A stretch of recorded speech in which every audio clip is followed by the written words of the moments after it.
Hold on. You guys look amazing. All right, we're ready. Hi, everybody. Welcome to the surprise episode of Vox Vomitus. I am your host, Jennifer Ann Gordon, the author of the award-winning novel Beautiful, Frightening, and Silent, as well as the Hotel series and the upcoming Pretty Ugly. With me today is my blindfolded Vox Vomitus vixen, Allison Martine, author of the Bourbon books. Nope, the Bird Box creatures are here. Allison, put it down. Good. We are here today with the one, the only Josh Malerman. You may know him from writing every book that scared the crap out of you for the past 5 years. Josh, welcome to Vox Vomitus. Hi, hello. I feel like you guys assume that I'm safe around the creatures. I should have brought a blindfold. You should have. The fact that you haven't raises a lot of questions right now. Yeah. I feel like, I mean, I've read Bird Box and I've read Mallory, and that it tells me a lot about your personality. If you haven't, maybe you're one of those people that like has witnessed them, and maybe you're not all correct anymore. I for sure would have been the kind of person that was like, let's just see what happens. Come on. What if I look at it like this? Right. Can we just like what if I real fast? I mean, like I can't stay in this house anymore, guys. Right.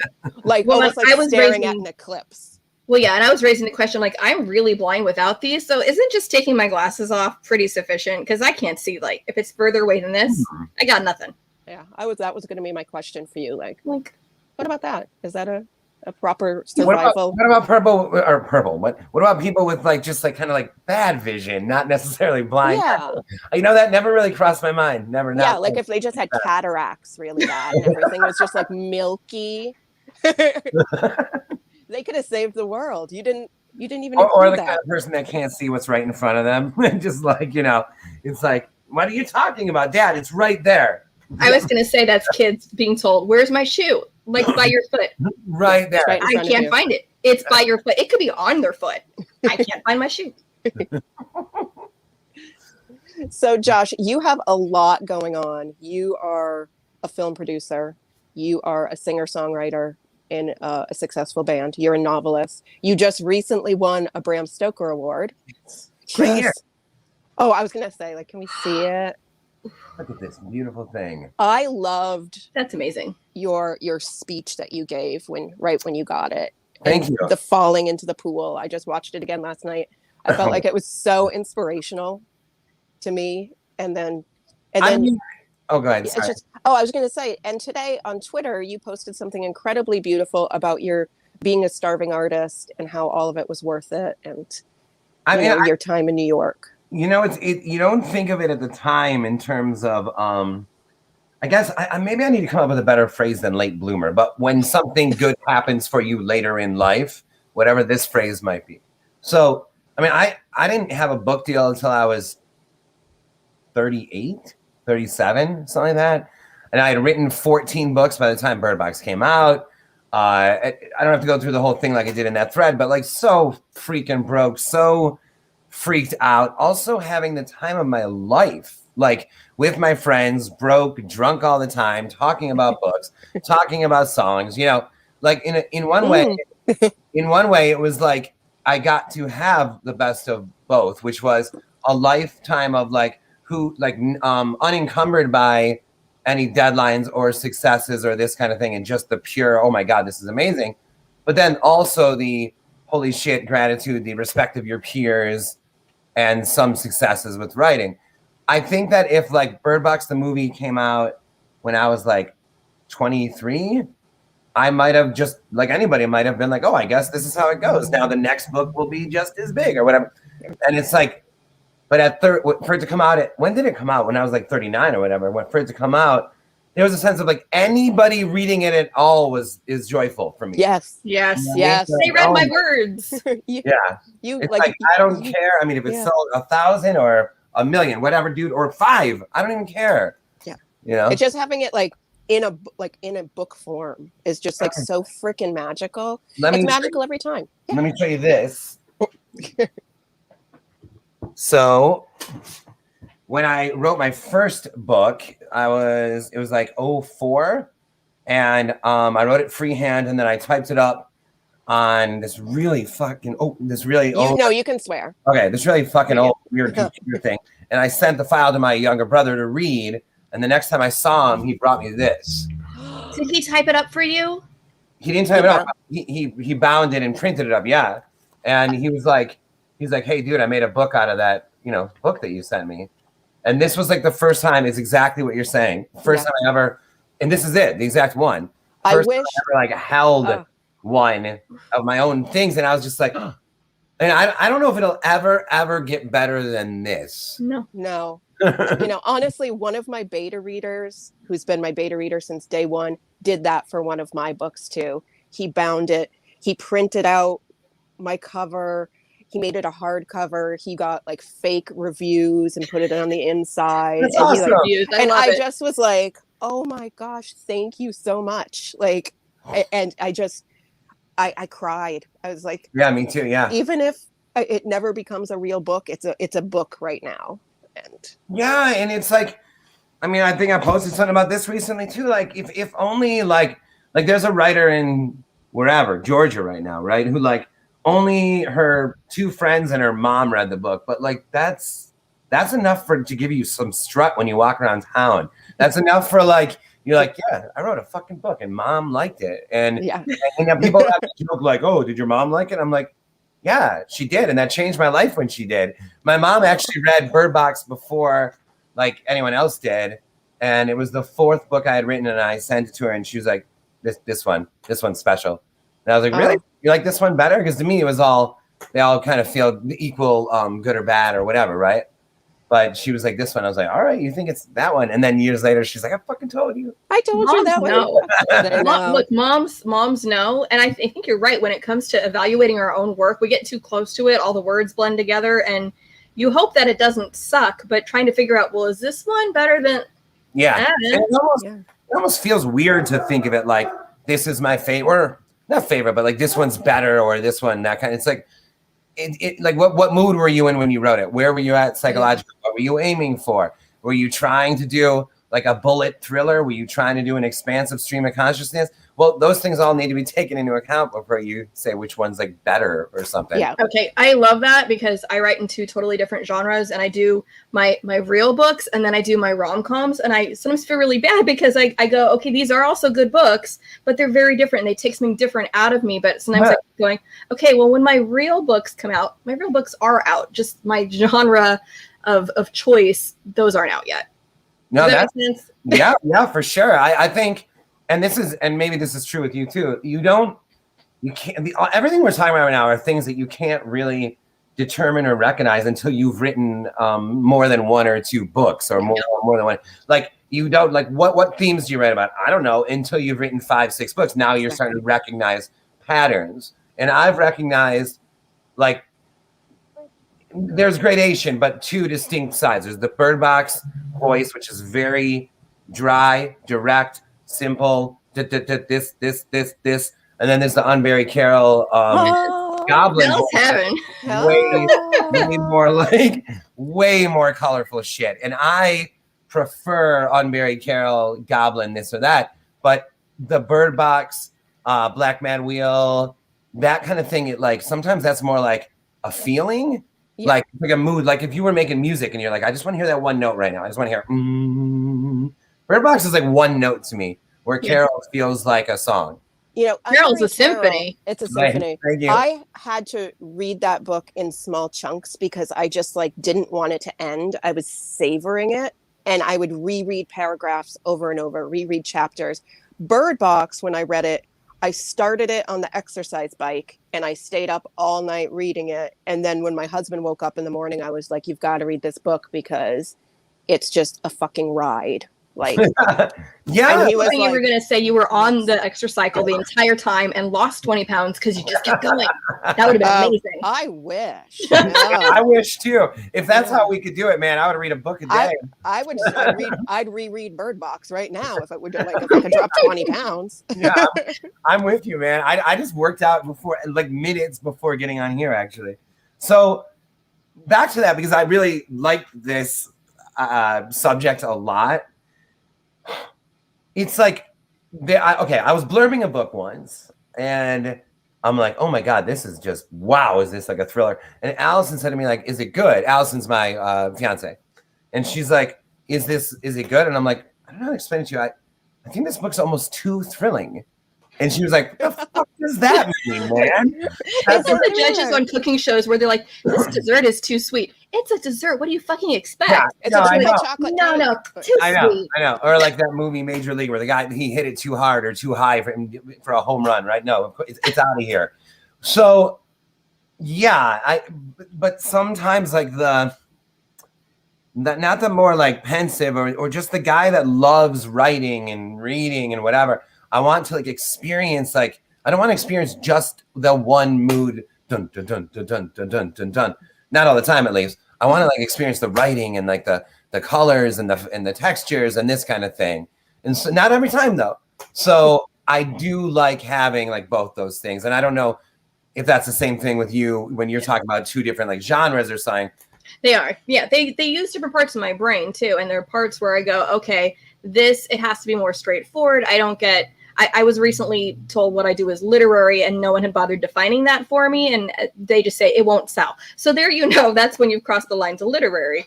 And I would say my romances aren't, and my sci-fi stuff, fantasy, it strolls right into that territory. But that is that stuff you're talking about, those textures and the things where you're kind of lingering there.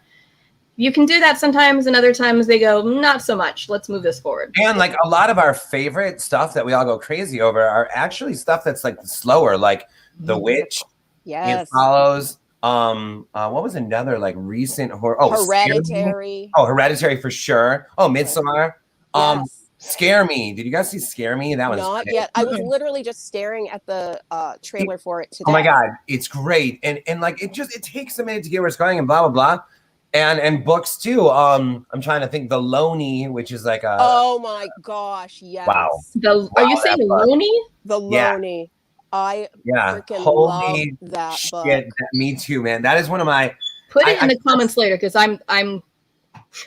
Yeah. It is by Andrew Michael Hurley, and essentially it opens with like a very brief moment that explains this guy's brother wrote a bestseller, but then it's a flashback to when they're kids, and you realize that his brother is like mentally challenged, and you're like, but like really mentally challenged. So you're like, how did Hanny write a bestseller? Like, what's going on here? And it sort of leads to how that happened, and it's just. Man, it's smart, it's slow, it's scary, it's unsettling. It's unsettling. It gets under your skin. Like, I always like have this feeling when I'm reading those like slow creeping books, like I find that my jaw is clenched and I can almost like hear something like tapping on the backs of my teeth, like, and I'm like, ah. Yeah, you know who else is like that? Is that Ian Reid guy. Yes. Yeah, he's like that too. And that guy Dathan Auerbach is like that too. And like my point is though, here are all these things that we like adore that are slower moving, but then we all seem to be saying, like you just said, like they'll say literary doesn't sell or this or that. But meanwhile, these are like we're listening to us right now. We love this shit. Yes, we do. Yeah. As somebody who writes quiet horror, even my agent who I love so much, she was just like, this next book that you're doing, no more language for language's sake. Make it like fast. And I'm like, I can do fast, and the story that I pitched her is very fast, so it works. Well, then yeah, maybe. I was like, it works, but then that's fun too. Yeah, I was like, it's really fun to have like snappy dialogue about really terrible things instead of like having my characters just be so like. Well, yeah, there's no snappy dialogue when they're all drinking laudanum. They're not snappy at all. That slows you down, whether you want. It does. They're slower. If they're like, and then if you think about our favorite bands, or at least the most celebrated bands, like, I mean, the Beatles have a gazillion slow songs, a gazillion fast songs, this kind of thing.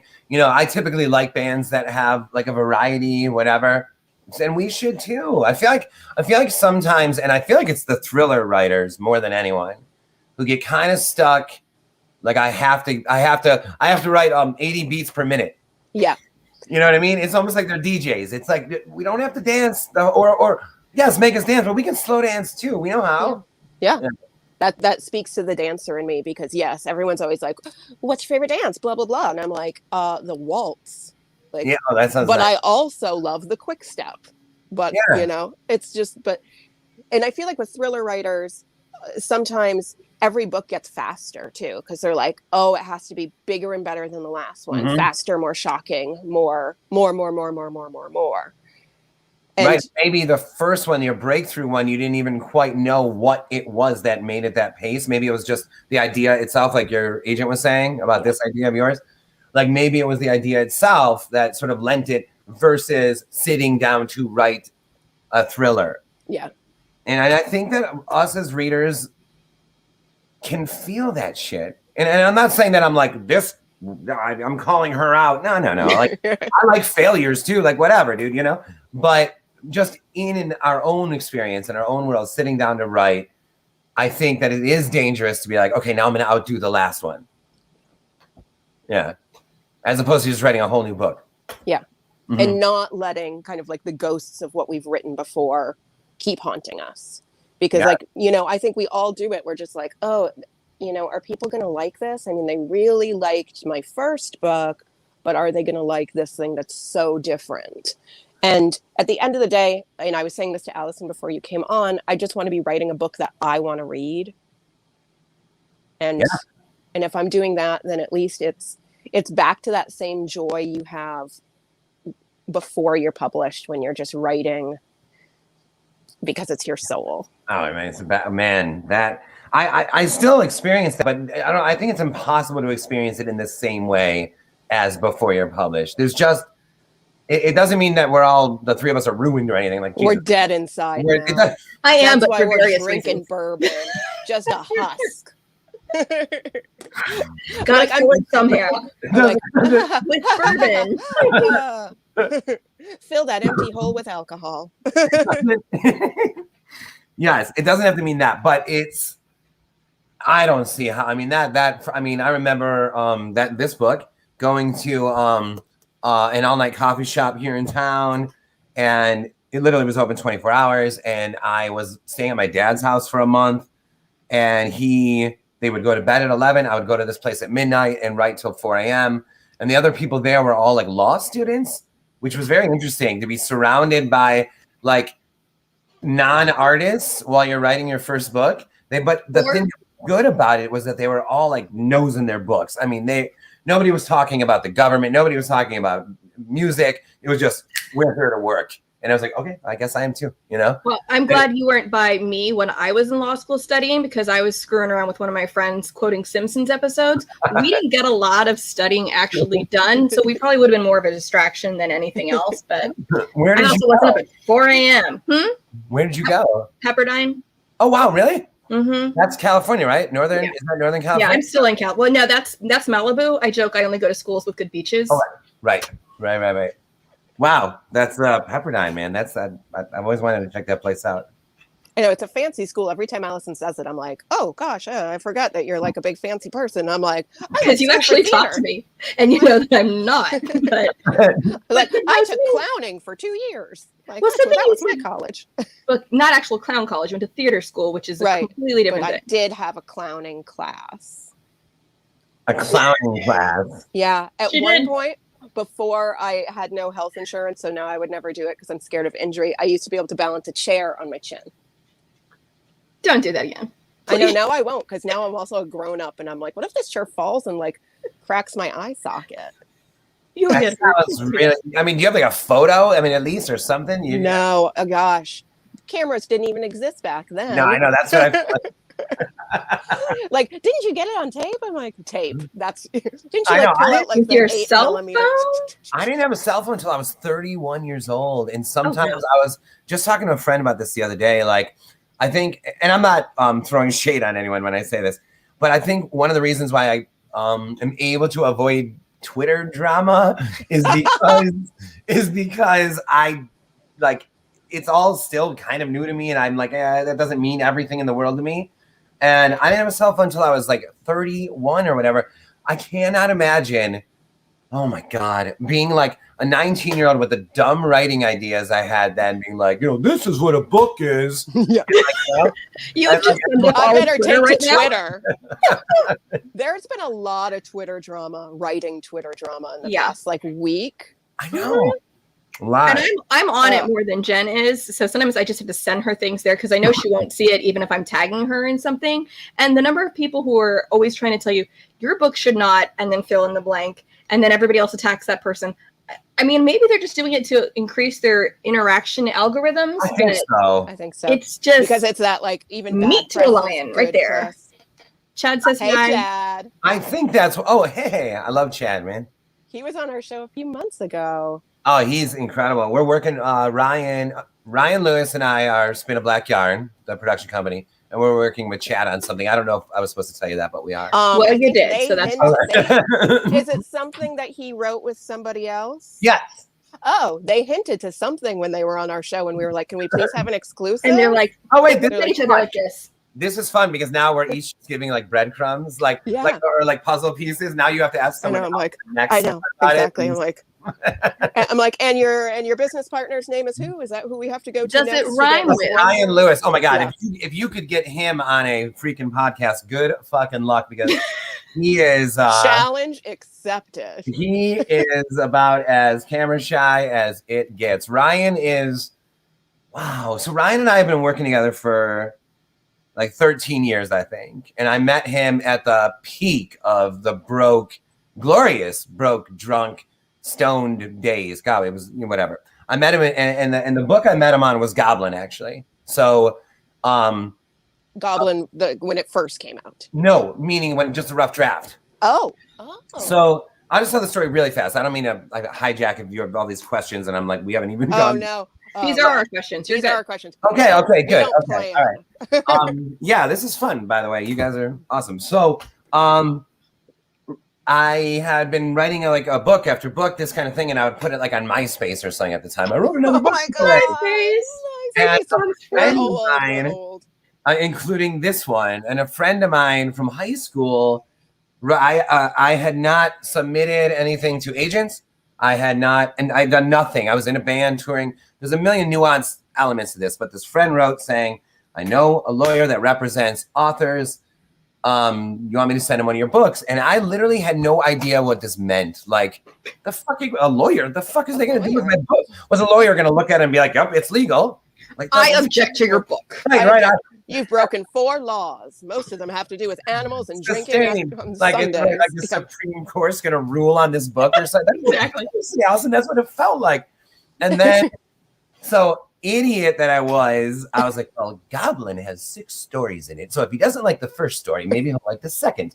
And, like, this is the way to sell a book, right? Yeah. If he doesn't like the first. If you hate half of it, there's still half that you'll There's really more. like. Keep reading. And then if he totally hates the first 5 novellas, the 6th one is amazing. He totally would read 5 that he hated, right. And then he would just completely change his mind on number 6. He would definitely be like, "Yep, I love but this cake." Like that's how little I knew about any of this, and I was like, "Yeah, Goblin." So I sent him Goblin, and the lawyer called me, and he's like, "This is super interesting, and I think I have a manager for you to work with." He sends me to Ryan Lewis, and I had again, I'm like, manager, like what? Ryan is my age, so we're both 32 at the time or something. And Ryan represents no novelists at the time, just screenwriters, has no affiliation with horror whatsoever. He has he's had success and stuff, and he's a brilliant dude. The point was, I was like, on the phone, I was like, I like this guy. This guy's smart. He's measured. It seems like we were both coming from the same place of, and I'm not trying to sound so noble, but I mean it, like treating people well that you meet in this art world. Yes. And okay, don't undervalue that, because that's everything. And not caring, I don't even think we ever really discussed money. Well, we never signed a contract, nothing. It was all. And a lawyer sent you to this guy? A lawyer? I know, and it was all like, yeah, lawyer. Yeah, lawyer. And we're all like, Allison's like, "Where's the contract?" It was just this it was this sense of I can't even look at this. I imagine Bird box glasses. I imagine this is how it felt like when bandmates that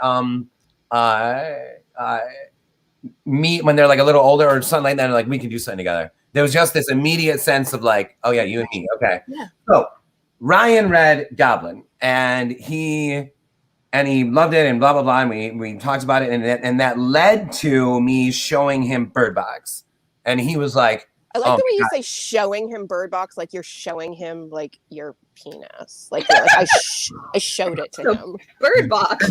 I did. I showed him my Or Bird what? Box. I waited until his wife was out of the room, and I showed him Bird Box. What do you think of my Bird Box now? Should we sign a contract And now? he turned red and had to fan himself, and Clutched his pearls. he Somebody clutched his wheeled out pearls, a and I was fainting like, couch. I'm sorry, but what do you think? And he said, I'm going to, the second we get a book deal for this, I am going to sell the film rights to this. Again, no history of this, no, precedent, no, nothing. Just like he believed it, and I believed him. And it gets picked up by HarperCollins. 4 months later, Ryan had sold it to Universal. Like they optioned it, and it was this incredible thing because that was like the first 3 years together, and then it's everything that's happened. Like holy moly, since then. So I don't know exactly. We started with me talking about Goblin and blah blah blah, but Ryan's one of my favorite subjects to talk about because eventually after Bird Box, we were like, hey, we weren't producers on Bird Box, and we shouldn't have been, and we were unknown, blah blah blah, but we now have a movie that did well. Let's be producers on everything that follows. This led to shopping a lot of my stuff, and we have a lot of like wonderful things happening. And Ryan then came to me one day and said, hey, let's also start shopping other horror authors. And that brings us to like, and he's found like people like on his own, and he was reading a book by Max Booth at the same time that I called him and said, you should read this guy, Matt. This guy, it's good. He's got like a really, it's not a fucking easy thing to balance horror and humor. His dialogue is like phenomenal. Like I could see Max, like eventually one day, this is going to sound like funny, but almost like pulling off like a Young Frankenstein, like a Mel Brooks level kind of thing. Yeah, like where it's like really, like it's literally or legitimately elevated in humor and not horror, but you get what I'm saying. Like yeah, like a Ryan Murphy without all of the camp. Right, right. It's like actually fucking funny. Well, and I'm even thinking of Sorry to Disturb You. Have you guys seen that? Because that disturbed me a lot. Did you see how Sorry to Disturb You? No. It's about a telemarketer. And it's funny, but it gets dark really, really fast. So I'll have to look up to see who the stars are in that. But it's excellent. Davina Purnell says, "Hi, kids." Hi. So what I'm hearing for all this though is that I need to somehow send Jen's books to Ryan, find him in whatever hole he's in, to get him to make movies out of the Hotel series, at least to start. He's the mastermind. That's what I'm hearing. Just chuck a book at him somehow. Just throw them at him. He's definitely the mastermind. And then we've been working with, or he works. I mean, we do, but he manages like, or works with Jonathan Jans, Laurel Hightower, Eric LaRocca. Did you say it like that or LaRocca? I think it's LaRocca, right? I think it's LaRocca, but okay. I'm from New England, so I say everything wrong. And then I lived like in the Midwest, so I still say things wrong. And Ryan is definitely the brains on that side, but we're both like sort of like the scout, spirit, the engine, the spirit, yeah, it's so good. It's fucking he's good. The brains. You're are you saying you're the brawn? Are you the beauty? No, yeah, I think I am. I was gonna say he's the face. I'm the face of this. I'm the face of this, bitches. Like, I think you're right. That doesn't mean obviously I'm better looking, but I think you're right though. In theory, I think you're right because you're Josh Malerman. Ryan's definitely the brawn. Also, like there's moments where I'm like, oh shit, okay, Ryan took care of that. So he's the brain and the brawn, and you're the beauty. Is there a beast? Is there a beast? Yeah, there could be a beast. Yeah, I can be a beast sometimes, but not in the worst way. But I'll never forget. I was friends with this. I'm still friends with this girl, and this was during that run right before I met the lawyer and everything, where we were all drinking every night or whatever. And about a few years into our relationship, I just went off about some subject at the bar, and she was like, "Oh, you're not all roses." I love that phrase. Yeah. Not all roses. And I was like, did you think I was all roses up to now? And she's like, yeah. I'm like, oh yeah, no, I'm not. But you had me fooled for a good stretch there at least. And For that's 3 years you had her thinking you were just and she probably thought she knew you pretty well and was like, where the hell did that come from? Yeah. But I wouldn't say a beast, but yeah. beastly at times. Yes. Well, something you said earlier that I just loved, I think a lot of people, they have this false idea about how being a debut author works, or even a breakout author, because they're not exactly the same. Like, your first book is your only shot to be published, and then beyond that, if that book doesn't take off, well, forget it, you're not going to have a career. And I'm sure most people out there never heard of you until Bird Box, and Sandra Bullock became the face of you, so she's your face now. But there are all these books beforehand, and now they're getting new covers, and they're being brought out again. I know that you've been talking about Pearl's new cover, and that cover is just like gorgeous in its simplicity. I kind of just want it on a tank top. I wanted it on a tattoo, which tells you the difference between our personalities. Jen's like, can I put it on a tattoo? And I'm like, can I wear it and wash it later? And I'm like, ink it on my body right now. But yeah, I mean, like the fact is, you had all these other stories, and when Jen was telling me, okay, we're gonna have Josh come on our show, and I said, all right, I have 8 million books to read. Where do I start? And she said, well, I recommended all of them. Yeah, well, she knew that I can't read all of them that quickly. She said, I love Unbury Carol, but you will love A House at the Bottom of the Lake. And she knew, because she knows what I like, that I tend more towards fantasy versus more horror. And so I made sure to read both of those, and I started reading Goblin, and then we moved this interview, so I didn't finish Goblin, but I did start. I didn't finish Goblin. And I'm a little bit past Meat Cake. Meat Cake. Yeah, we're still kind of both stuck on Meat Cake. That's okay. As a vegetarian. Me too. Oh, you wrote that as a vegetarian? Good question. No, I wasn't a vegetarian then. Great question. But I have been for 5 years. Yeah. Oh my gosh. I was like, this is not a spoiler, but like, bacon fat as frosting. I was just like, and I'm like, actually, that sounds good, because I was a vegetarian for years, but I'm not anymore, and I still do love me some bacon. Oh man, it's been 20 years since I've had meat. The hot dogs. I was reading it and going, or listening to it, because I'm listening to the audio, and I was just like, oh, this is the true horror of this story. It's making Jen listen to that. Yeah, Neil Nash's party. I don't know that I'd want to be at that party, man. No, that sounds like 0 to 60 is me leaving. Bye. I feel like in my 20s, when I was going through, and even my early 30s, when I was going through my like poor artist phase, when it was like, oh, I just like performed at an Angels and Aliens convention. Now I have $50 and I'm going to go get a pizza. In those days, I would have gone to that party and just been like, yeah.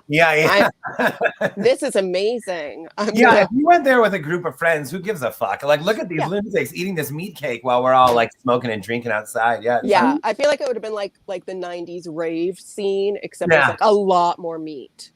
A lot of meat, man. A lot of meat. And signs that say no fucking in here. Yes. I actually just read that part before I paused, because I'm getting nervous, so I better pause, because I'll stop being able to really pay attention. Then I have to back it up over and over, and then I just get confused. I just thought like I just wanted to put signs like that on my house in like just like random places, even though like nobody is fucking in my house except me. Your dog will be really confused.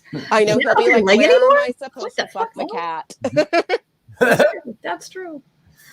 Well, but Jen was correct though, as far as which one would speak to my heart. And as soon as I was laughing, because as soon as I heard the dedication, I'm like, for Allison, and Jen's like, that's his fiance. I'm like, well, fine, that's a good reason too, but I'm pretty sure this is my story.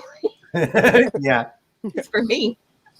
Yeah, and I said, you can ask him. I can ask, but you already gave me a better answer. I'm like, okay, fine, I believe you. But it just shows. I believe you. Well, but it just shows you've got this huge spectrum of talent there, where they aren't all horror, and I don't even know.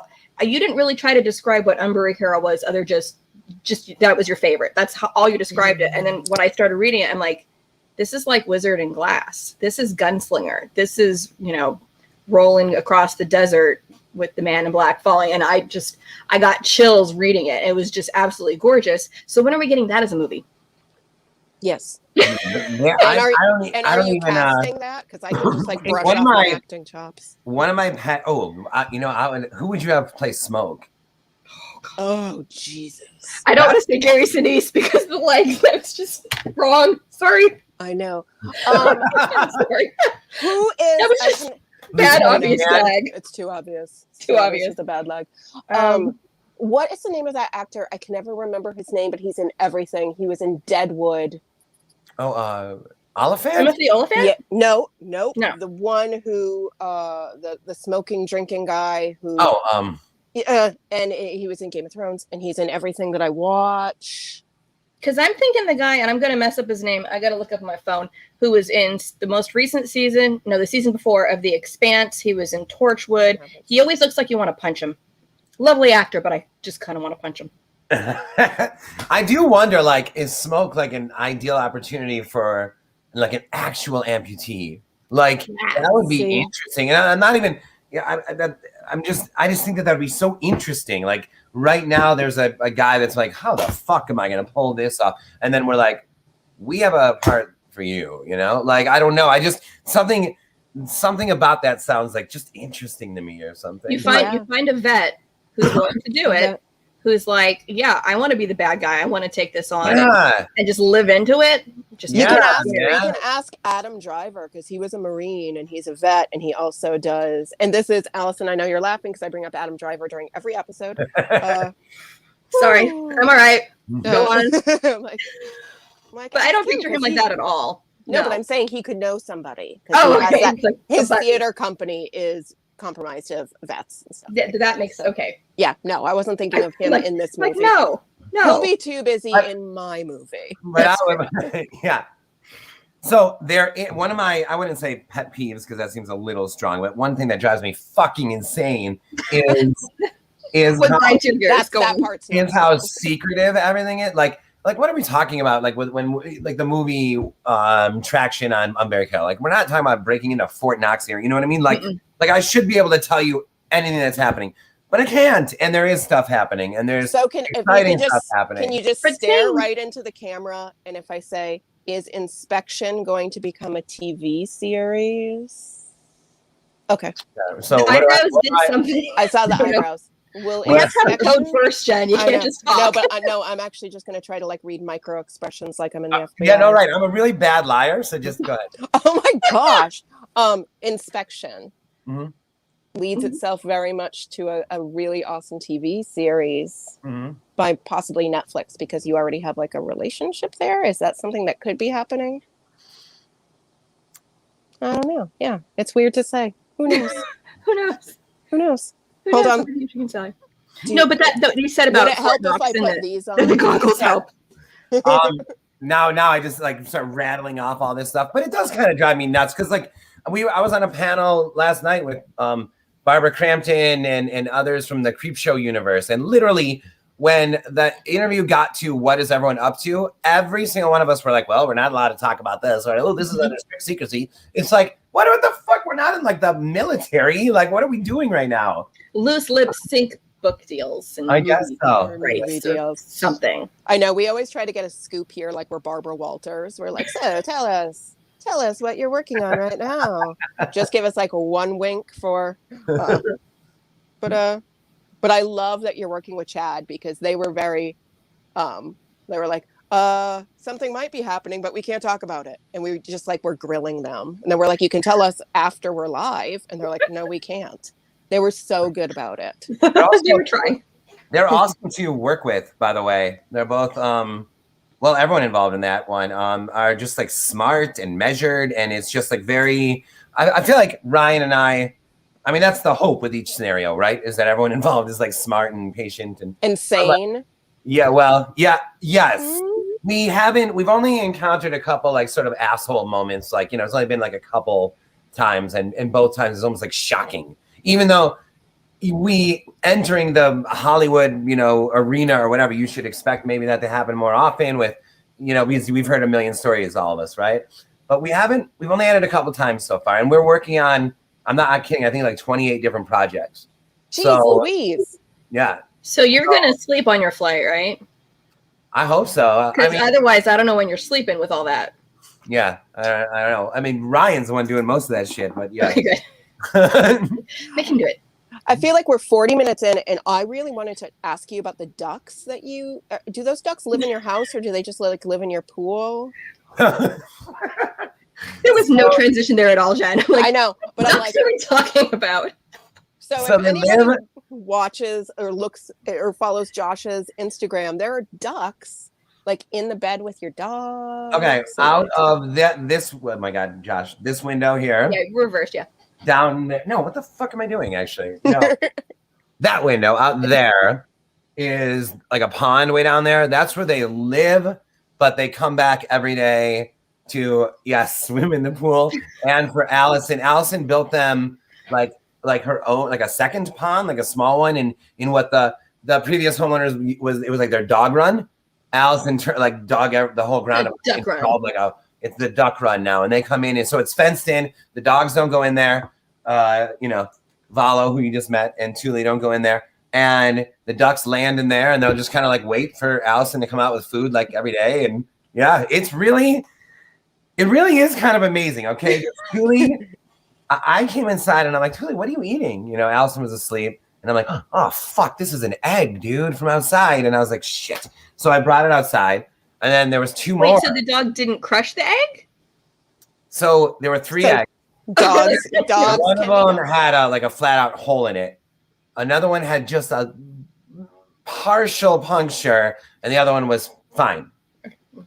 And I brought all three out because I was like, I guess that's it. We've all heard like, once you touch the egg, the mom doesn't want it. I didn't know. So I just put it all aside. And then sort of like flippantly told Allison the story. And she's like, where are they? And I'm like, well, I mean, and then she went out and got them. And she brings them all inside. And she's like studying them for so fucking long. And then she's like, I think I can save these. I was like, really? And then she bought online like this mini incubator that has 6 eggs that you can put in. I think one of them story. Yeah, I know. One of them we knew it wasn't going to make it. She put the other 2 in, and every day she'd go in and she'd be holding it up to the light, and she's like, look, it's moving in there. And like, look, this one's not. And eventually this one didn't make it. She fucking rescued that one duck. The duck comes out. I mean, I can't even believe what I'm seeing. I put him outside weeks before, whatever it was. I know, you're like, nah, nothing's going to save him. Yeah. She's a duck whisperer. Yeah, she's, do you guys know what youpers are? You know what a youper is? I know that word, but I don't know why. Because, okay, so the Michigan has 2 peninsulas. The upper peninsula is the UP. So a youper is from the upper peninsula. And the upper peninsula is way more like woodsy, and like 100,000 people live up there total or something. That's where Allison's from. So she's like from like nature world, right? But the first she's time like a woodland sprite, basically. She really is. And the first time I went to the UP with her, her parents had like a freestanding sauna. That's what they call it, sauna outside. What were you saying? A sauna. Okay, go on. Yeah. So they're like 100% like Finnish. Like Allison is Finnish. And there's a wood pile next to the sauna. And Allison lifts the top log. This is like the first time I've ever up there with her. And she's like, oh, look, copper bellies. And I was like, oh. And it was like a writhing mass of snakes. Guys, I'm not fucking kidding. She reaches her hand in and pulled out a handful. And it was like, look at them. Like they don't, she's like, don't worry, they don't bite. And I'm like literally watching all these snakes like writhing around in her hand. I was like, what the fuck am I watching right now? You know? You're like, this is my girlfriend. Yeah. My woman is Medusa. Is she going to put them on her head? What is happening with all the snakes? Yeah. Yeah. So, I mean, she, she put them back, right? She's got the, yeah. Okay. There are people that have like this animal whisperer gift. My mom, I've watched her twice. Once she brought a dead frog back to life by giving it CPR. And another time she brought a chipmunk back to life that our cat had punctured. We thought the cat had killed it, but she literally spent like 20 minutes like rubbing its chest and like gently blowing in its mouth while I was going, Mom, that chipmunk is dead. And then all of a sudden, like in her hand, like comes back to life. This was like 3 years ago. Yeah, it's really amazing when you. I'm like, oh, I was just like, the chipmunk's dead. Just put it in the garbage. And I know, and like, it kind of puts shit into perspective. I'm like, I wrote a novel, and she's like, I saved a fucking life today. I'm like, oh, okay. She's like, I birthed a duck. Yeah, and I am not a duck. So that duck, we heard that like a duck can kind of needs friends, that they need friends. So we actually ordered 2 more for it. 2 more chicks. It's a slippery slope to being a duck hoarder at this point. So, and there were 3 ducks, and they were inside the house half the time. It was insane to watch, and outside and swimming. And then all of a sudden one day we came outside and they're gone. And Allison really, she was upset, man. Like, Yeah, I'd be devastated. Yeah. Hawks above and shit. And she's like, they got taken for sure, you know? And I'm like, no, I don't think they did. And this year they came back.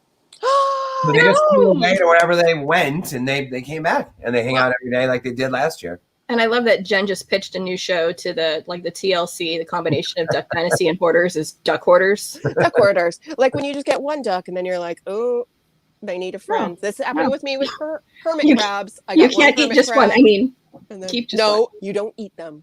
They're That's pets. Pringles. Sorry. That is Pringles. Oh, I think we've gone so far off of writing, but that's okay. When we first booked you, Allison and I were talking. She's like, well, what are you going to ask him first? And I said, about the ducks. Yeah. And then she was just like, really? And I'm like, I'm going to try not to. I'm going to ease into it, but I didn't ease into it. I was just there like, was no transition. book. Hey, ducks. It's like Duck, Duck, Goose, but book, duck.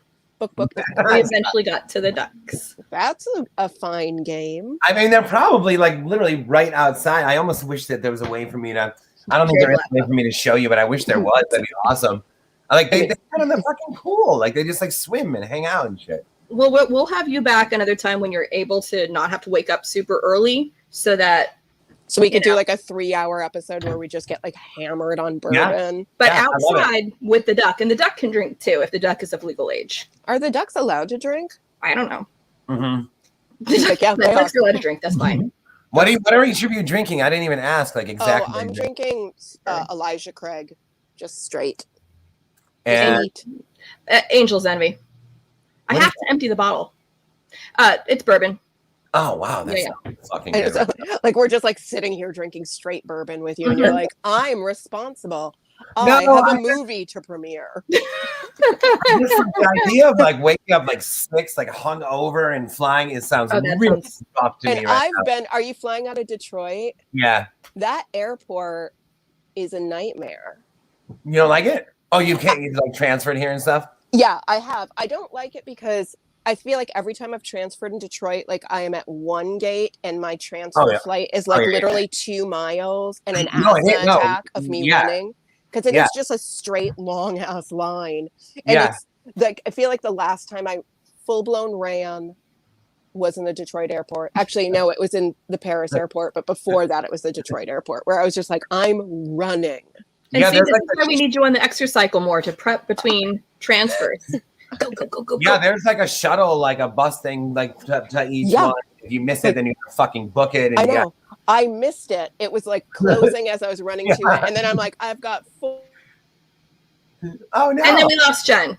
She'll be back. Okay. She literally lives, you live where there are ducks. She lives where there's all sorts of animals. And I get texts at random times going, something is having sex outside my window and I don't know what it is. Oh. And maybe it's dying. I don't really know. But she lives in the woods. And sometimes the internet just goes, bye-bye. Hello. Hi. I was just explaining that you don't live in civilization. I know. I do live in the middle of nowhere. So that hasn't happened in a while. And I feel like all of the computer gods got angry because I was talking about running. Why would that anger computer gods? I feel like because I could sense my anger like I was Carrie.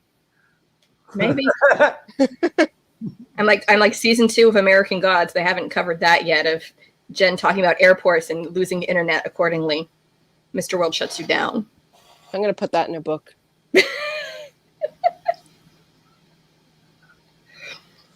Oh. But I okay. wanted to ask, so you're not allowed to say certain things because you're under Fort Knox lock and key, but are there things you are allowed to talk about as far as projects you're maybe writing, or are those also hush hush, we aren't allowed to? No, sure. I just turned in like another collection of novellas that aren't Goblin related to turn that into Del Rey. Now, are they related to each other the way Goblin is, where Goblin's like the setting and then they have this loose affiliation, or is it just a bunch of novellas and throw them under one cover? 4 of them do take place in the same city, but it's not, or like in the same general vicinity, but it's not the same thing as Goblin. It's not like Like I try to. Well, you don't know Michigan well enough for that, but it's like Goblin. There's some like dark magic going on, and oh yeah. Well, I lived in Ohio for 12 years. Oh, you did? Where? Columbus. Oh, you said Columbus. we played Columbus a lot. A place called like the High Five or something. Yes. You know that one? Gosh. Yeah. I did art shows there, and I also did a dance show there. Wow, awesome. Yeah, we played. Yeah. I love that place. Every time we'd come. The High Five was pretty cool. I love Cleveland because it looks like a haunted Scooby-Doo ghost town. Yeah. Yeah, I like But that's also why I like Detroit. Because I'm just like, oh, I love Memphis it. is like that too, a little bit. Yeah. Memphis is a cool fucking city. But anyway, yeah. So wow, did you hear that? Tuli, you all right? My God, my dog just yawned and it sounded unbelievable. All right. So yeah, for at least 4 of them take place in the same area, but it's not like a main character like Goblin. It just happens to be they're near each other, these stories. But that's one of the things, I don't think I've ever read something like Goblin where it's 4 separate novellas, and as far as I can tell, or 6 separate novellas, and then the first there's a prologue, so there's a short story there first too. So I don't even know if that counts as one of them. I'm not far enough in to know whether that counts as one of the 6. But it doesn't. Okay. But I love how it's like there's this loose interconnection, but I can stop and read one and digest one, because I've never read a collection like that before, that maybe they have like a loose theme, but not really like where there's like almost a character of a city the way Goblin is. And if I wouldn't have known that was a city, I would not have known, like, who names a city Goblin? Yeah, I want a vacation there. I won't lie. Yeah, you would. I would love that. Like, is there an Airbnb? Oh man, that's got to be like a dark place, man. But yeah, I originally insanely was calling I'm talking like day 1 of writing, and you guys know what I mean, how much shit changes. Oh, yeah. But I was calling it Rolling Hills. I was like, in Rolling Hills. And then I didn't have, no, seriously, I know.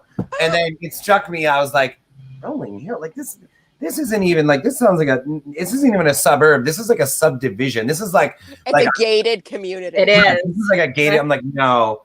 And I was talking to a girl, and I've said this before, but it's true. I don't remember in what context she used the word Goblin, but she did. And I was like, Goblin? No, that's the name of the city. And she's like, what does that mean? I'm like, no, I'm telling you, that's the fucking name of this city. It's perfect for, because I already had a sense of the city itself. And I'm like, the second I had, it sounds almost superficial, but the second I had that city name and a sense of the city to begin with, I realized this is the main character. Goblin's my main character. What that means is I could write, or any story can take place inside of Goblin, and the main character will be present. Yes. And that was the most. We were like, yes. Mm-hmm. Yeah, it was the most liberating fucking feeling. Is it was like, okay, so I don't need to maintain, and foolishly or ineffectually or even brilliantly maintain an arc for the city. I got to maintain like the individual arcs, like Dirk's and Neil Nash's and Walter Camp's, like their arcs. But because Goblin's here, present all the time, like, dude, have fun. You can go as long or as little as you want. And they started to come out to be like, in the rough draft, I think it was like they were like 100 pages each or something like that. So a lot of people are just describing Goblin as a city as the new Derry, Maine. Is it weird to be like, just put right up there on like a canon shelf next to Stephen King's most horrifying town? Yeah, I mean, yeah, that's insane. I think I do think that the city in the book is called Spin a Black Yarn, the one with Del Rey.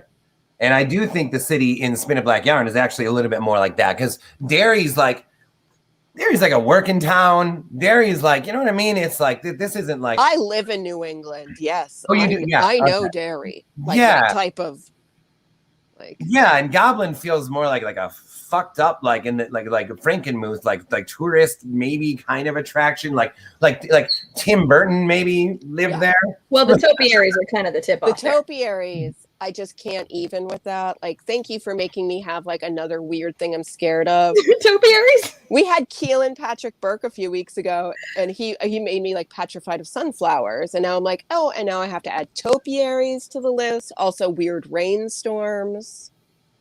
But Yeah. I was thinking California. We don't have rain. And the Goblin Police, man, that was this was written a long time ago, but I don't know what it was when I just every time I had them, I wanted them to almost be like a part of the city itself versus like maybe a novella could be a guy that joins the police force. That actually sounds fun. Because I have been thinking of a return to Goblin. But every oh my time God, like Return to Witch Mountain. Yeah. Every time I think of a return to Goblin, I picture Walter Camp with his hair blowing, like gripping like a palm tree, Oh my gosh. Is the palm tree also made of plexiglass so you can see through it? Did it you would have see to the be. fucking photo, Allison, that I posted? Yes. That Allison, you saw that? Yes. And so that's freaking crazy. I won't lie to you. Like as somebody who does like theater and stuff, I like blew that photo up and I'm like, how is that even her? I don't want to sound like a stalker, but I also follow her on Instagram because I love that she's like is art. Yeah, I know. She is the art. I used to have maybe you two also went through this or not, but I used to have this like foolish idea that like I'm the artist and I would date someone who's not. Like one of us need a fucking foot in reality, and it's not one of us needs to know how to write a check. Right. One of us needs to know how to I do that too though. Yeah. I'm married to my dance partner. He was my starving artist years where we're like, we got $35. Let's spend it on pizza and then like maybe some pot. Yeah. I'm married to a 5th grade teacher, but I was married to an actor. Now I'm married to a 5th grade teacher. Draw your own conclusions. Yeah. Someone needs to know how to write the checks and pay the bills. Someone needs to not sleep around. That's fine too. Fair. Sorry, I've been drinking. Man, yeah. Okay, no, and I mean now what is this picture? Sorry, I really do wish I was writing now. Suddenly, that this. So yeah, meeting her, I felt the same way, Jennifer. It's like, wait a minute, this is exciting being around a like-minded fucking person. This is actually like super thrilling to be like paired up with another artist. Yeah, my husband and I we're dancers, so we dance together and we dance like improvisationally, so we never choreograph. We just like figure it out. But we also like co-paint these large mixed media paintings together that look like abandoned houses, and so like it's really interesting to have that like relationship of creativity with somebody. It can be when we're both artists, it can be tricky, obviously, but so all right, so Allison, we do like these theatrical readings for every book where like either my bandmates or I will play scary music on like the keyboard. Allison or our friend Christy will narrate. Allison comes up with a lot of like the set design, the costumes, whatever. And so I don't know if you can see. Did you say you did not see the photo yet? Right? I've seen it, but Allison hasn't. But I want everybody. Can you kind of see this? Mm-hmm. So whoa, what am I doing? So this is Allison as Walter Camp in her reading. And dude, and the reason I'm asking is because you brought up plexiglass. She is literally right in this photo, laying down on a bed that is made of plexiglass that she built for the fucking reading. I was just gonna ask if she built it. I love that. It's amazing, right? It's truly amazing stuff. And for the Unburied Carol one, there's an amazing video where she made a mask that has like numerous like faces all over it. And so she's like turning like her, so it's like rot while Carol. We had a friend that's Carol laying down on the slab, and Allison comes out of the shadows and like she's moving her head, and you don't know which mask is her real face. I want to see this. Yeah, that sounds creepy. Like, it's really, really good. Can you just send it to us? Dude, we had one prepared for Mallory where at the Detroit Zoo, because there's a train that goes around the zoo, and we were going to blindfold everyone, and then we go in along the train, and I narrate one train, and our friend Christy narrates the other, and then they arrive at stops, and like a scene would play out from the book while they're blindfolded, and it would all lead to this place in the zoo where we would all get wasted drunk. And And the fucking COVID thing came. And the fucking COVID. Yeah. Ruined everything. It has ruined everything. Can you come do that in the Santa Ana Zoo by me? Because it's a little tiny train too, but it'll be worth it. It's like this little tiny thing. Like, tiny little train. Like ridiculous. Yep. My 5-year-old is obsessed with this train. So, but you have a 5-year-old? That's cool. That's cute. I got 3. Well, not 3 5-year-olds, but 10, 8, and 5. So this is the way I drink. Is 10-year? Is it? I don't have any kids. Is it like 10-year-old? Are you seeing like, holy cow, this is a little adult now? She started that way, so yeah, I've been screwed since she's like the mini me. Oh, that sounds amazing. Where you don't know if she's going to be a novelist or a lawyer. Pretty much that's what they were accusing her today, because she wrote a book for her little sister and it was dedicated, "Dear Bronwyn, please read more." Because her sister doesn't like to read. She likes to draw. She does her own graphic novels, but she doesn't like to just read as much. So her sister's like, read. There you go. Did she have to sign anything? Did she have to like sign a contract? No, it's just do it. They're fun. I love them. I will say this. This is the first show we've ever gone an hour on.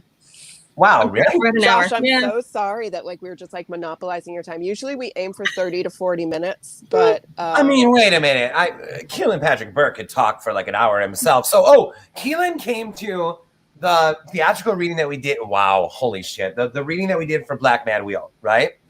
Because he doesn't live that far away, as you know. I know, he lives in he came up and oh my God. So we didn't know each other that well at the time, but we got to know each other that night. It's one of like the most shit-faced I've ever got in my life.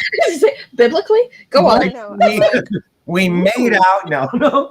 We was slow kissed. It was Allison. There were tongues. There was tongues, but now it's an art film and it's all worth it.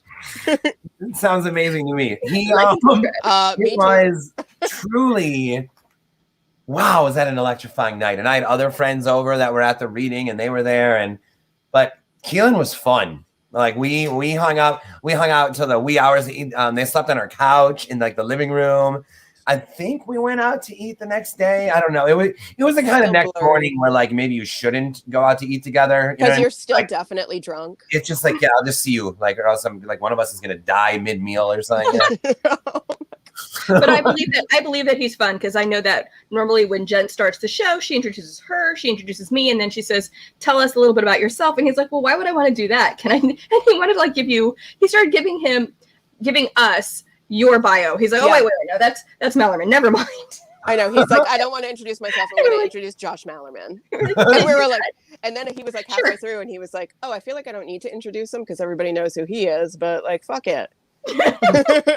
That guy, I would love to see him again. I'm gonna invite now, just because of this talk. I'm gonna ask.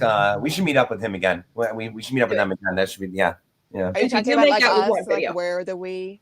No, it's you and Allison, right? The other Allison. No. Not us. Not us. Fuck it. I do have like a fantasy of having a not a retreat, but something. I guess it would be like what I assume Nikon is like, meaning like just a bunch of fucking writers over. We don't have to have like there could be moments in an itinerary of sorts, but mostly just let's hang out and like talk to each other and listen to music and look at books and just talk and drink, and maybe 2 days of just fuck. We could even leave or whatever, like come back. We can leave. It's not haunted by Chuck Palahniuk. Like you can leave. Yeah. So it's kind of like Burning Man, except not being sunburned.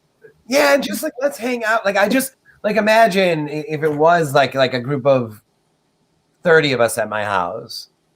You know, like that kind of thing. And everyone can sleep on how do we get on that like list of 30? Well, I mean, the idea is buy you a duck. You must bring a duck. I will bring a duck. You have to bring duck eggs. Okay. No, that's not cooked. Not an omelet. Like that would be a weird flight, but okay, I'll do it. We only eat duck eggs here. Oh, this is my carry-on. No, I love it, because then you'd be sitting there and going, okay, so what did you come here for? Well, I just wanted to come and role play as Unbury Carroll, and I'm just going to speak in a weird Western accent the whole time and call everybody a bunch of pig shitters the whole time. Yeah. I feel like when I read Unbury Carroll, I'm like, this is who I want to cosplay as. Like Carol in a box. yeah. All the time. I did want that. That's a really awkward cosplay. Okay, Roman, you got to push me around. Yeah. Like push me around. I'm dead, but I'm not really dead. I'm not really dead. I'm in the howling. Bye. Yeah. I guess that's like a weird fetish, maybe. Well, I could just come around. I'll just hold a hose the whole time. And I'm like, I'm from house at the bottom of the lake. This is my hose. Just don't even anything else. Just holding the hose. It's my thing. No, Special hose. What are your themes? Well, hose and people named Carol. So. So before we end, is there a Carol in your life? Because it seems like there's a lot of Carols in your work. Yeah, I know. I noticed. Carol. I noticed that too. Maybe you should like have some past life regression therapy or something. I think that I realized that I like 80s, like I'm drawn to like 80s names, like Mallory, Margaret, Carol. There was another one, Susan. There was another one that I noticed recently. I was like writing the name. I'm like, dude, you've used this twice before, and I'm like, but I like it so much. And it wasn't even. It was like a name like Kelly or something. You know what I mean? Of course, it's not even 80s names. Like some like super fucking. I think. I don't know. I need to start stretching a little more. That or it's just based on a guessing proximate age. You grew up with girls like this, so you probably had a crush on one because there was a Carol in my class. And when we were looking at names for kids, my husband was picking all names like Samantha and Melissa. I'm like, what are you doing? Get out of the 80s. We're not naming our kids. Yeah, no, none of that. I mean, we went full Celtic, so we avoided all that, but still. Oh, that's cool. Yeah, well, we are never going to find mugs for any of our kids. And my eldest is like, so I'm named for the princess and Shrek. I'm like, no, you're not. You're an Irish terrorist from Burn Notice. She is named after my ghost. She is. She's not, but we'll take that. She's a fan. That's cool. When we got Valo, I was like, let's name it Jenny. And Allison said, oh, no. I had a dog named Jenny, and my name is Jennifer. You can't name a dog Jenny if you're a Jennifer. Well, I didn't name it. It came to me named Jenny. You changed the name. It's a dog. No, I mean, I called her Lady Weaselton or just Lady, but her name was Jenny. If it was the Lady Weaselton married to the Duke of Wesselton, that's a Frozen reference, which you may not get because you have no children, and therefore probably didn't have to see it. I'm like, I don't know Frozen. Have you not seen it? No. I mean, it's worth watching. It's better than Frozen 2, which only has one redeeming feature, which is the 80s power ballad, which is Lost in the Woods. Have you heard that one? The guy sings that one, yeah. Yeah, it's the same guy who does King George. So I prefer, You'll Be Back, but I'll take it when I see it. Frozen's a pretty good one, man. As far as that shit goes, Yeah. As far as that shit goes. As far as movies you have to see because your children are like, mommy. The Hawaii one's good too. I've heard the Hawaii one. Thinking of Moana? Yeah. Yeah, Moana's pretty good. You get to hear The Rock do some freestyling. It's fun. But nothing's good after 500 times. Sorry. just you're like diminishing returns. Here we go. Can we please stop? Any day now they'll get into like The Exorcist, and then you'll be watching that every day for any year now. I know the 5-year-old, that might be a little too much, but I'll see people online that are like, the first scary movie I saw was The Exorcist at age 7. I'm like, what the fuck? Like, you my therapy bill. I'm like, the first scary movie I saw was Watership Down in 2nd grade, and I just cried because the bunnies died. Yeah. Your 2nd grade teacher did not like you. I'm just going to tell you that right now. Oh, no. I got to stay up late at home because I heard there was a bunny movie on TV. Wow. And my parents were like, you can stay up late for the bunnies. And I have that book right here somewhere. Now I'm like trying to see it on the shelf. You didn't read it at 7 though, did you? Mm-mm. Oh, good. No, it's not for kids. It's not for 7-year-olds. I was like, now I understand grief. Did your parents have any idea what they were letting you watch? No. Oh, okay, that's kind of what I thought. I was no, just like when I stole my uncle's copy of Pet Sematary and like hid it in my room and like read it behind my dollhouse. I thought I was reading a book about a cat. Man. But see, sometimes parents do that because I think Jen's probably heard this story, but my mom did not like how much Anne Rice I was reading as a young teen. She was not a fan of all the inappropriate things. She said Anne Rice wears dirty underwear. That was her take on it. So She she said gave Anne me. Rice wears dirty She underwear. did. That is a quote. She can't correct me because she's dead. So there we go. My sister will back me up. I But love that quote though. yes, but we only knew that she knew that because she'd been reading it herself. Like she wouldn't have known unless she hadn't had a couple copies of her own. But she took away whatever I was reading and gave me. It was World According to Garp. She had not That's read not what was in better there. for kids. And it's not appropriate for kids. And it's like, I have a new favorite author, Mom. Thanks. But she had no idea. I'm like, Mom, you don't remember what happens in this later, do you? No, you don't. All right, I'm gonna go read my room. Bye. My mom bought me Hotel New Hampshire because I live in New Hampshire, and she was like, "This is a book about New Hampshire," and I'm like, "Oh my gosh, this is a book about like brothers and sisters who have sex and grief and trauma." And I mean, this is probably why I am the way I am. Mm-hmm. I want to write a story called Anne Rice Wears Dirty Underwear. You should. Please do. I can give you some other quotes from my mother. Like I get in all sorts of like trouble if I did that, but that's like the best phrase ever. And I really like her. Look, right here. I'm on book 4. Yes. Yeah, I love her. And we were talking about her recently. I don't even remember why, because I don't. What were we talking about? We were talking about vampires because we had last week we had 3 authors who had each written a novella for the Vampire, the Masquerade, and we never did the Vampire, the Masquerade ourselves, so we didn't really know about it. But I'm like, I read all the vampire stuff by Anne Rice, and I liked all her stuff, especially up to Blackwood Farm, but I liked the stuff that was the Witching Hour, all that stuff too. But I don't think you didn't like that stuff as much. You didn't like the witches stuff as much as the vampires, did you? I didn't like the witches stuff as much as the vampires. Okay. No, but I love Anne Rice. Yeah, no. I took 2 acting classes in college, and in the second one, I did a dramatic reading as Mona from Lasher. I'm sorry.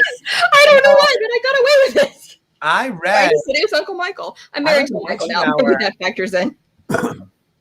I read The Witching Hour out loud to Allison.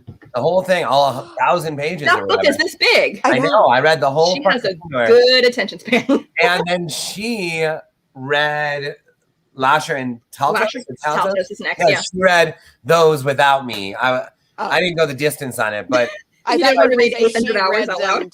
I thought you were going to say like she read them to you then. Oh, that would be beautiful. That would have been beautiful. Did she read through Blackwood Farm? Because that's when the 2 different houses kind of come together, because that meshes the witches and the vampires, I think. Book 3 of this, the Queen of the Dam, starts to have like the Talamasca. And, Talamascas and all that, Yeah. But I mean, but that's new to me though, because it wasn't in Lestat, I don't think. No. So The Queen of the Dam does, because that's when you get like Akasha and Enkill, and that's also why I don't really understand Egyptian mythology, because I don't know what Anne Rice made up and what's actually real. Like, I know. I just assume whatever she wrote was actually what the mythology is. I'm like, these are my beliefs now. Yep. Mm-hmm. I mean, we're not going to get quizzed later. They're not going to say, well, if you want to be a true believer in Egyptian mythology, like, I really don't. So whatever Anne Rice said, I'm good with it. Yeah, same here. It's like, what mythology can I mess up and instill on the next generation so that they don't really know the truth from fiction? Doesn't really matter. The Bible. The Bible. I'm probably doing that. What was it? I saw someone post something saying along the lines of, write something that offends whatever gods you believe in. I'm like, well, I think I'm probably doing that too. We all are. Yeah, well, clutch those pearls a little tighter each book that goes on. Wheel out the fainting couch. That's all right. Kids, I feel like we could just keep going all night, but I'm actually going to cut it so people actually want to watch this and not go like, oh, why is it 7 hours long? I would love to listen. I would love to do this again when getting wasted. Yes. I really would. I'm telling you. Yeah, I would really love to. It's just I know that do a very special episode of Vox Vomitus where it's like how much bourbon we'll invite Keelan and we'll just how much bourbon can you drink and just see what happens. Yeah, I'm in. I know. I'm in. Keelan's in. Yeah, for sure. He wasn't even going to drink on our show because he was like, I've got so much work to do. And then like 2 seconds into our pre-show chat, he's like, I'm getting a drink. Hold on. That's what 2 seconds with us will do to you. I know. We were just like, really? You're not going to drink? Okay. He's like, no, I definitely need a drink. You guys are a lot. We are though. Josh, this has honestly been like one of the highlights of my life. And I know that sounds like so silly, but I adore your writing. And Wow. since the day we started this podcast, I kept saying, I want Josh Malerman on the show. And most of it came from my undying love for Unbury Carol and how I think it's in my top 5. I think about that book every single day of my life. Thank you for writing it. Wow. That is, I try not to be sincere, but I'm being sincere. No. I'm Yeah, like, thank I'm you. doing And, it. I almost started getting a little teary there. That's Oh my God, do you want me to make you cry? No. Uh, No, you don't know. Wow, awesome. Amazing. Yeah, I mean, I adore it. You're awesome. Allison, you are of course awesome. Do you mean me or his wife? Let me just check. Oh, I meant you, but I also think his Allison is pretty great for being a duck rescuer and a woman of 1,000 faces. So Yeah. I'm like, she's got some fans. Thank you. This has been like an epic show. Please come back. You don't need to be promoting anything. We can just be promoting drinking. Yes, I know. I would love to do it. I wish that I was the kind of guy that was just like, oh, who gives a fuck? Let's get wasted and wake up and get on the plane and blah, blah. But then, no. You feel like shit. You don't want that. That's a different kind of like, that's not like getting breakfast, man. You know what I mean? No, and I feel like once you get like over 40, which we all are, like that being like super hungover on an early morning flight is not as fun as it seems like it could be when you're 24. Yeah, you're like, oh, it'd be amazing. We'll just sleep and it'd be great. Oh, it feels like, no, I actually probably won't leave the house. Yeah, it'll be terrible. Josh, thank you. Allison, thank you. Allison, thank you. I want to thank our producer, Roman Saraton, who is also my husband. I want to thank Pam Stack, our executive producer, and everybody at the Global Authors on the Air Radio Network. Stay tuned for our next episode of Vox Omnibus, which is not, I don't know the dates. It's not this Wednesday, but it's the following Wednesday with Alma Katsu. Oh, awesome. I know. I'm like, that's going to be amazing. Yeah, she's exceptional to watch, to read, or I met her a couple times as well, and she's awesome. Oh my gosh. Well, we are excited. Alma, you have the Josh Malerman seal of approval. Oh yeah, for sure. Stamped. All right. Stamp. Thank you, everybody, and